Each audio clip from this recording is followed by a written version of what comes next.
When he isn't working, Hans-Gerd Eckel is often busy in his basement making something or other.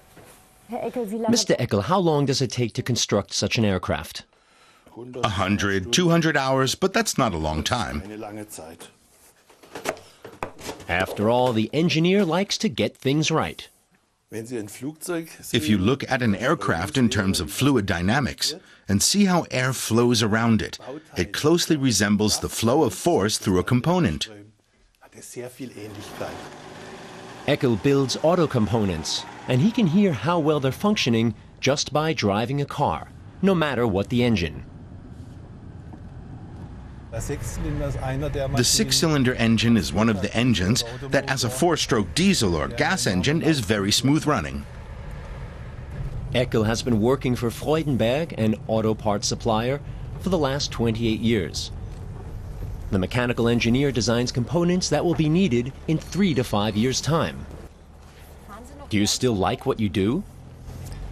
My job is exciting. Everything I'm involved in is new. I really look forward to going to work. Like is an understatement.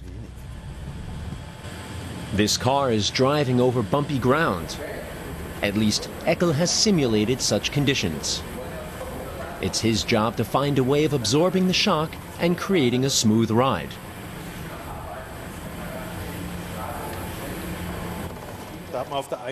On the one side is the engine mount. On the other side is normally the transmission system and the gearbox mount. The engine has to support torque. That means it needs torque supports, and elasticity is needed to keep the vibration of the motor away from the driver. Components like that will be increasingly important in the future. The more compact and economical the engine, the greater the vibration. Eckel has designed a component to help combat this problem. Imagine that this is the engine crankshaft, and out here is the pulley. This rotational movement is transformed into a bending movement. The engineer has patented his idea.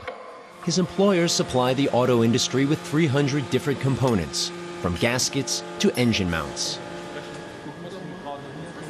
It takes about 2 years from Eckel's initial design to produce the rollout. The guys at preliminary development want to create the very best, and we have to ensure that it's also affordable.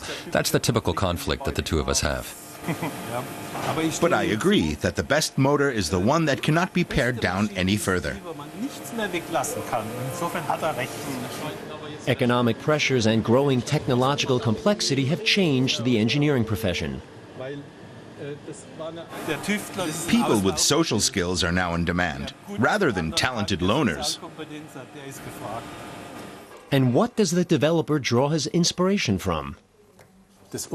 By looking at something from different perspectives, taking into account materials, construction, and simulations. You need to be able to master all of that to create a good design.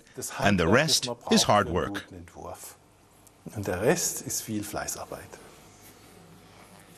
The engineer has quite a few patents to his name, over 90 so far. He's aiming to make it 100 in 2 years' time.